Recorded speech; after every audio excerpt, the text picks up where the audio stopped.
We love to talk about faith or salvation as being completely free, especially around Easter. But if anything, around Easter, we realize that in reality, it's not. It cost God his son, and it cost Jesus his life. And I know when I was younger, I always was like, he's God. He had eternity in his mind. It didn't hurt. It didn't bother him. Like, yeah, it would have been, not great, but it didn't hurt him to send his son. He knew what was gonna happen. He knew the outcome. But when I had my first daughter, Lucy, she at 9 days old had to get blood work done, and she got the pain prick in the heel. And I remember her, like, at that age, she was already fierce, and she was kicking and she was screaming and she was fighting the nurse, and they finally get the blood that they need, and they're like, please pick her up. So I pick her up, and the table just looked like a war zone, and there was blood all over the table. There was some on the walls, and it was just so gruesome. And then she had to go on to get blood work done every single month. And I just remember as they moved to having to take blood from her arms, every single time I would go, I started getting more and more just like angry as I walked into the building, because I knew what my daughter was going to have to go through. And she started to recognize the building, and she would cry. And every single time we walked in, I wanted to just lay a nurse out, and I never did. But I knew that it was for Lucy's best interest. I knew that she had to get the blood work done.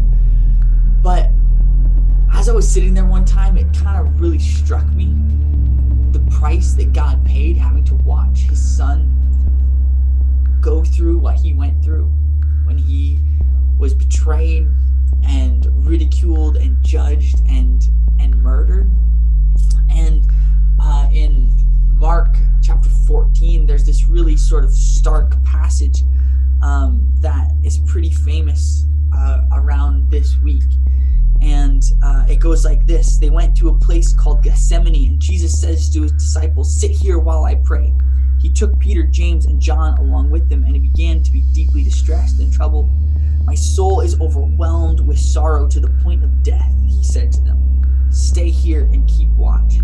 Going a little farther, he fell to the ground and prayed that if possible, the hour might pass from him. "Abba, Father," he said, "everything is possible for you. Take this cup from me, yet not what I will, but what you will." And there's just this picture, like Jesus was fully aware of the cost.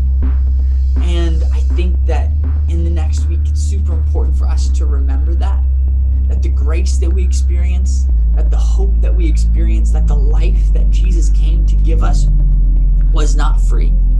It cost God something. It cost Jesus something. And this week, as we go through these devotionals, I want to challenge you to just ask yourself this question. What is our response to that sacrifice? What is required of you because of the price that Jesus paid? And over the next week, we're going to look at the different prices that Jesus had to pay. It cost him a lot to walk this earth and die for us. And every day, ask yourself that question. What is our response? What is required of me because of what Jesus gave for us?